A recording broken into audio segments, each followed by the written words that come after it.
sidoo ku ogaan kara qofka inuu qabo depression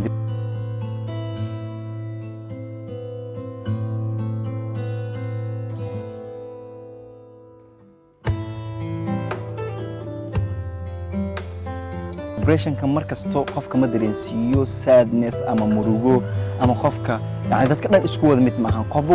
wado ay u soo maraa depression wuxuu saameyn karaa dhammaan nolosha bini'aadanka sidoo kale qofka depression qaba ayaa isku arki karo in oo hurdada ka tago sidoo kale depression ka qofka wuxuu dareensiin karaa ama oo isku arki karaa qofka inuu yahay qofkan dambiile uusan nolosha u qalmin depression ka wuxuu lumiyaa ama uu ka qaada qofka appetite ka ama cuncunista depression qofka wuxuu ka dhigi karaa qof isku arka nolosha dhibaatadeeda dhan dusha inay ka saaran tahay kaliya uu ka fakarana dhibaatada nolosha uusan arki karin farxadda iyo waxyaabaha kale uu Ilaahay subhanahu wa ta'ala siiyay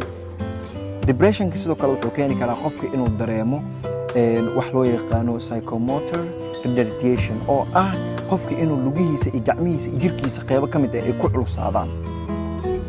taasna waxay horseedi kartaa qofka inuu ku fakaro nafsada inuu isdhaafiyo ama uu sameeyo jirka inuu iska jeexjeexo ama isdilo haddii aad isku aragtay calaamadahan aan soo xusnay fadlan la xiriir dhakhtarka kugu dhow si aad u heshid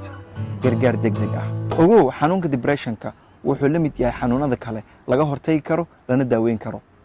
fadlan la wadaag asxaabtaada kuna soo biir barnaamijkeena nolol caafimaad